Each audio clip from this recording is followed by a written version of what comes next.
আমরা সকলেই জানি যে আজকে হাইকোর্টে না, আজকে সুপ্রিম কোর্টে ওবিসি সংক্রান্ত ব্যাপার সেটা শুনানি ছিল এবং সেই শুনানির পর যে 5টা গুরুত্বপূর্ণ জিনিস উঠে এসেছে এখান থেকে সেগুলো আপনাদের সামনে রাখলাম আমি লাইভ লতে গিয়ে, এবং তার পরবর্তীকালে আনন্দবাজারে যে এবিবিএস ইউটিউব সেখানেও একবার জাস্ট চেক করলাম খবরটা, যেটুকু বোঝা যাচ্ছে সেটা আপনাদের সামনে রাখছি।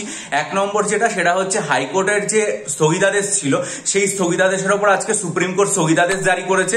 সুপ্রিম কোর্ট খুব স্পষ্টভাবে জানিয়েছে যে এটা হচ্ছে একটা প্রশাসনিক সিদ্ধান্ত, ফলে কি করে হাইকোর্ট এই ব্যাপারটাতে স্থগিতাদেশ দিল সেটা সুপ্রিম কোর্ট বুঝতে পারছে না।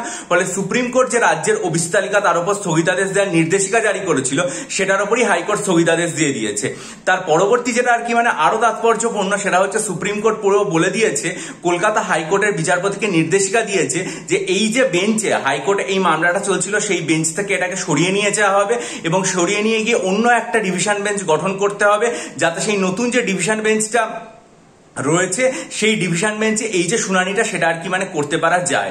আর একটা ব্যাপার সেটা হচ্ছে এই যে একটা সুপ্রিম কোর্টের ক্ষেত্রে স্থগিতাদেশ দেওয়া হলো, তার পরবর্তীকালে পুরো মামলাটাকেই আবার হাইকোর্টেই ফিরিয়ে দেওয়া হয়েছে, অর্থাৎ সুপ্রিম কোর্টের এটা নতুন করে শুনবে না, হাইকোর্টের যে নতুন ডিভিশন বেঞ্চ গঠিত হবে সেখানেই এটা শুনানি হবে এবং সর্বোপরি 6 থেকে 8 সপ্তাহের মধ্যে পুরোপুরি এই জিনিসটা শুনানি করে এই ব্যাপারটা নিষ্পত্তি করতে হবে। ফলে এই পুরো জিনিসটাতে আজকে সুপ্রিম কোর্টে যেটা হলো তাতে হাইকোর্টের এই সুপ্রিম কোর্টের রায়ের ক্ষেত্রে রাজ্যের তরফে কিন্তু অনেকটাই স্থগিতাদেশ হলো, কারণ রাজ্যের যে ওবিসি সংক্রান্ত তালিকা সেটার উপর যে স্থগিতাদেশ দেওয়ার নির্দেশিকা জারি করেছিল হাইকোর্ট, সুপ্রিম কোর্ট সেই নির্দেশটাকেই স্থগিত করে দেওয়া হলো। অর্থাৎ এটাকে একটু বলা যেতে পারে স্থগিতাদেশের ওপর স্থগিতাদেশ, যেটা আনন্দবাজার অনলাইন দেখলাম হেডলাইন পর্যন্ত করেছে। সুতরাং আমার মনে হচ্ছে যে এখান থেকে হয়তো আজকে অন্তত একটা আশার আলো যেটা রয়েছে সেটা তৈরি হলো।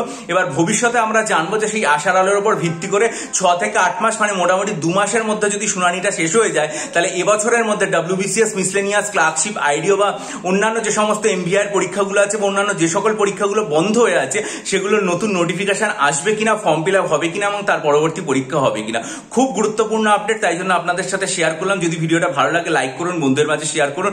আর যদি মনে করেন আসন্ন মিসলেনিয়াস পরীক্ষার জন্য ডেসক্রিপটিভ বাংলা, ইংরেজি, ডেসক্রিপটিভ কারেন্ট অ্যাফেয়ার্স এবং ডেসক্রিপটিভ অ্যাথমেটিক্যাল স্টাডি মেটেরিয়াল নেবেন, তাহলে ডেসক্রিপশন বক্সে ইমেল আইডির মাধ্যমে আমার সাথে যোগাযোগ করুন। ভালো থাকুন, বিজয়ী হন, সফল হন। চ্যানেলটা সাবস্ক্রাইব করে বেল আইকন প্রেস করে দেন, ভিডিওটা লাইক করে বন্ধুদের মাঝে ছড়িয়ে দেন। ভালো থাকুন।